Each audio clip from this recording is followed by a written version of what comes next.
Good morning. Yes, it's coffee time with God. Amen. Our gospel reflection for today, a mother's request from Matthew 20, verses 20 to 28. Let us pray. Come, Holy Spirit, I need you. Come, Holy Spirit, I pray.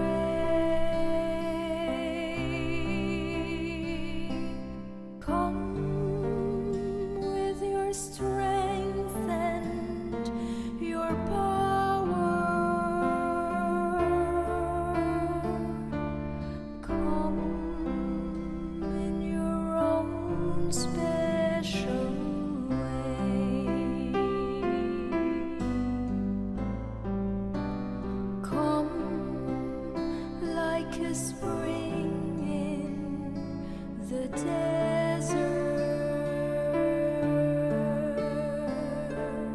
Come to the weary of soul. Oh, let your sweet healing power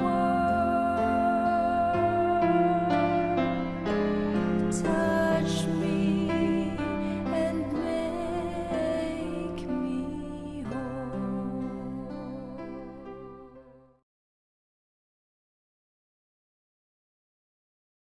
A reading from the Holy Gospel according to Matthew. The mother of the sons of Zebedee approached Jesus with her sons and did him homage, wishing to ask him for something. He said to her, "What do you wish?" She answered him, "Command that these 2 sons of mine sit, one at your right and the other at your left in your kingdom." Jesus said in reply, "You do not know what you are asking. Can you drink the chalice that I am going to drink?" And they said to him, "We can." He replied, "My chalice you will indeed drink, but to sit at my right and at my left, this is not mine to give, but is for those for whom it has been prepared by my Father."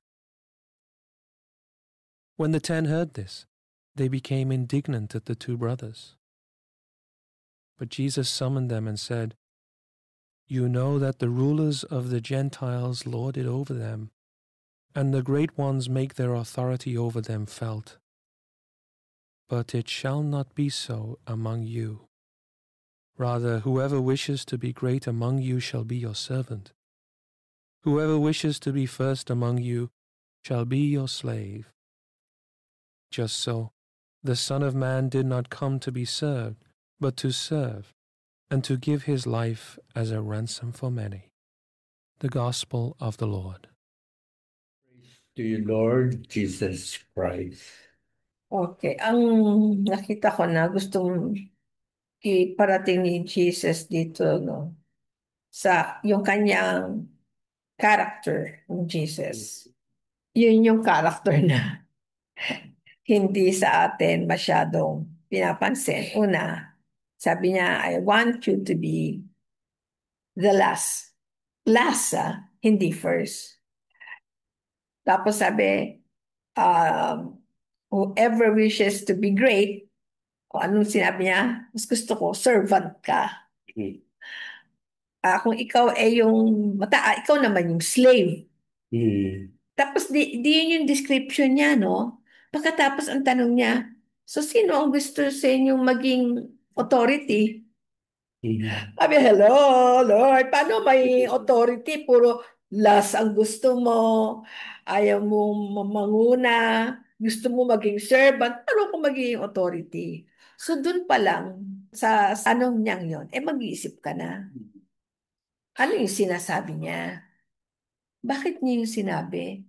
Parang yung humility, no? Na merong reward yun. Merong maganda kasi sabi niya, yun yung magiging ano di ba? Sa, who wants you to be, the best among you. Yun. So, yun yung sa akin, yung character ngayon na yung humility is, ano, mas, Mm. mas great kay God. Yun yung nakikita ko dito. Kasi magtataka ka. Anyway, so yun. Okay, so ang sinasabi mo, yung character ni Jesus na you want to be first, you must be The last. the last. You want to rule, or Pero you kung must, magiging slave. ikaw ang slave. Oh, hirap talaga nun, Tapos yung meron pa siya yung if you want to be great, Mm. kung gusto mo daw maging first, dapat maging slave ka. Mm. Parang ang hirap. So, ang isang napansin ko rito, yung mother, minsan tinanong ni Jesus, what do you wish? Tama. Yung mother ang tinanong dun, ano? Yung mother ang... Tinanong. Kasi yung mother ang nag-request kay Jesus na yung anak ko sana, God ha, itatabi mo siya dyan sa iyo ha, sabi niya gano'n. So, yung anak niya, parang sinisiguro niya na makakuha ng pwesto pag-alis ng ating Panginoon. So, that means parang nag-assure na. Yung mother, parang minsan ganun talaga sila, no? Ginagarahin na. Oo, alam nila na. Disturb. So, siguro, ang message dito, kaya tuloy nagkaroon ng pagkakataon ng ating Panginoon na ipaalala sa kanila. Hindi ganun dito. Hindi ganun dito. Hindi kayo mag-uunahan kung sino mauuna, who will be the greatest, kundi you will always aim to be at the lowest level. Kung Ayun, gusto mo, kung gusto mong God, maging mataas ka sa mata ng Diyos. kaharian ng Diyos. Ayun, yun ang parang it is how we should aim if we are following Jesus. Okay. Ano mo na? Aim. I mean, aim. A, ako, imbitado mo. Ako, Lord, ako imbitado mo ha. Since sabi nga niya, imbitado niya tayo, bakit? Bakit ako inimbita ni God? May nakikita siya sa akin. Hindi naman ako matalino. Bobo naman ako mo. Hindi naman ako king. Pulubi ako, di ba? Di ba? Di ba? Hindi naman ako, sabi nga dito mayaman, pero slave ako, pulubi. Pero imbitado ka. So, yun yung sinasabi mo, no? Now, doon sa message naman na gusto ni God na iparating sa atin, na hindi siya namimili. Biruin mo yung nanay na yung lumapit sa kanya. Parang sinabi ng, oh, kasi yung nanay naman, ito positive naman nakita ko, no? Ang laki ng tiwala niya kay Jesus. 'Di ba? Na sinasabi niya na, Lord, isama mo naman yung anak ko, 'di ba? Parang, Lord, ha, entrust mo. Parang ako ngayon, nagdadasal ako na, Lord, ha, kung mawala man ako, basta nagtitiwala ako na magiging kasama mo yung mga naiwan ko, parang ganon, 'di ba? Kaya lang siguro, ang dating dito sa ano natin, medyo ang dating ng nanay parang parang nagdidikta. Basta ito, ilagay mo siya dyan, ha? Dito siya bagay. At saka ito isa, dyan bagay. Alam ko yan, kasi mga ano yan matatalino yan. Siguro ganun yung nanay, no? Ngayon, sabi siguro ni Lord, hindi ako ganon. Hindi ako corrupt. Hindi siya, hindi siya pwedeng sabihan lang ganon. Kasi tayo, na gusto natin, tayo mismo dapat ang may desire to be with Him. It's not It's not our parents, though it is normal na yung parents natin wants us, everyone wants us to go to heaven with them, lalo na kung namatay na sila, gusto na natin sila makapiling ulit.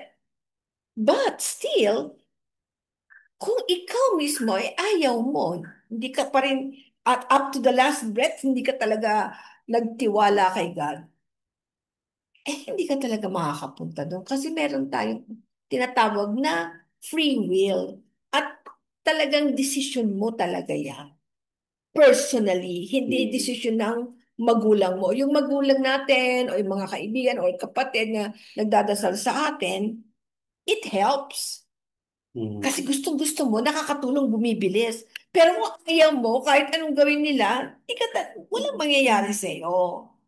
So ano pa rin talaga, tayo pa rin ang nakakagawa ng paraan by believing in God and trusting His word and most of all, showing Him the real person that we are. Kasi kung hindi, wala. Sayang din yung ginagawa natin.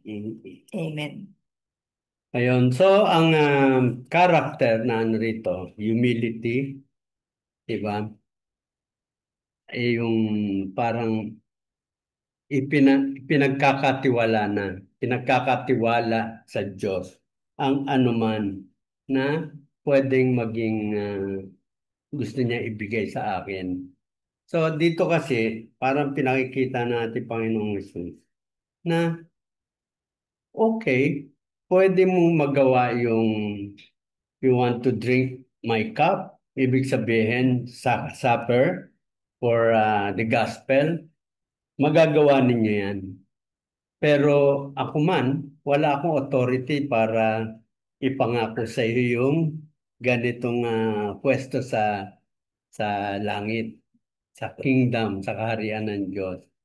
So, lahat tayo are all parang dependent kung ano ang magiging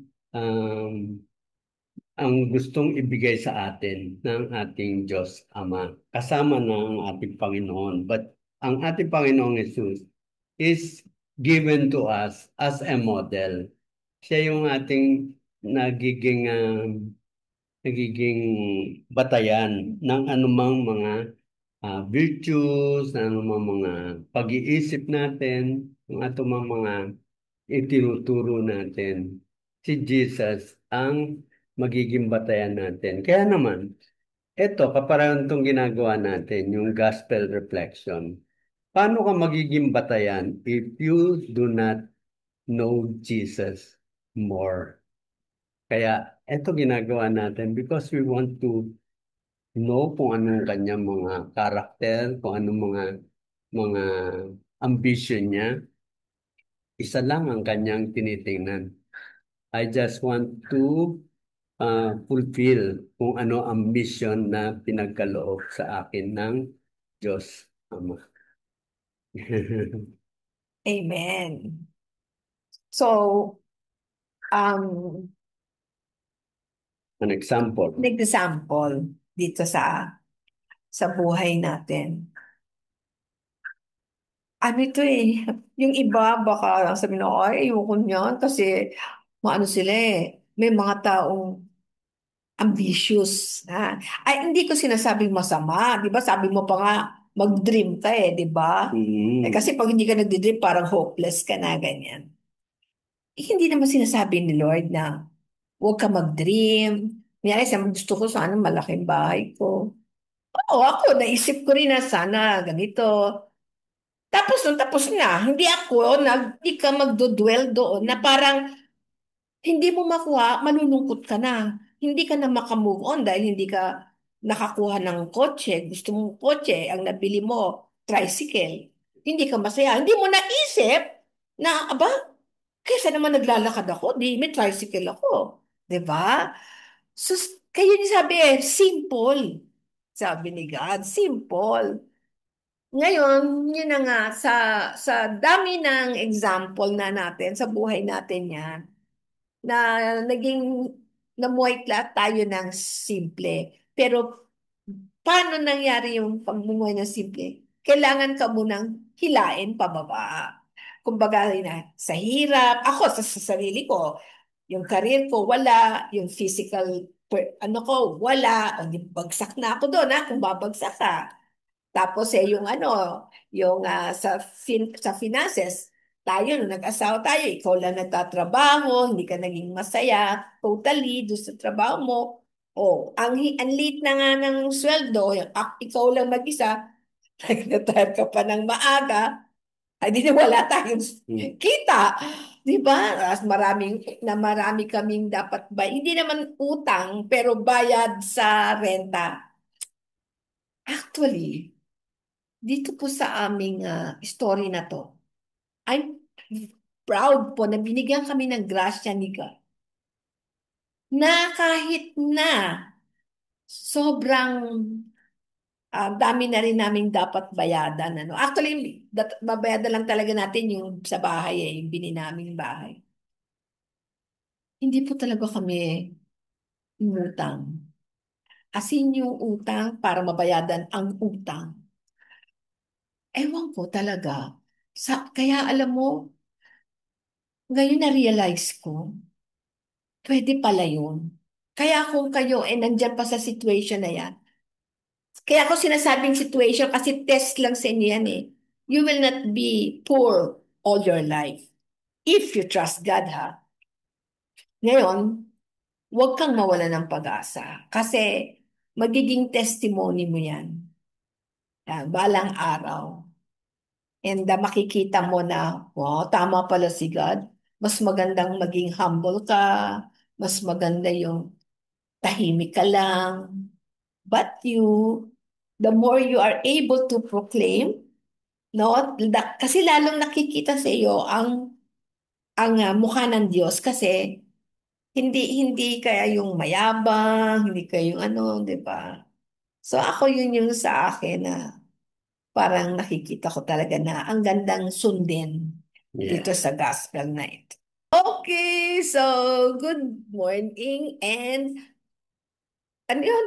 No, next Monday na ang ating pagkikita. Kita. Oh. So, It's time to share. It's time to yes. So, okay. So, today is Friday here in Manila. So, time for sharing po yan. Share nyo po yung napapakinggan nyo sa amin na parang feeling nyo, mukhang pwede ko tong, naiintindihan ko to. Yan.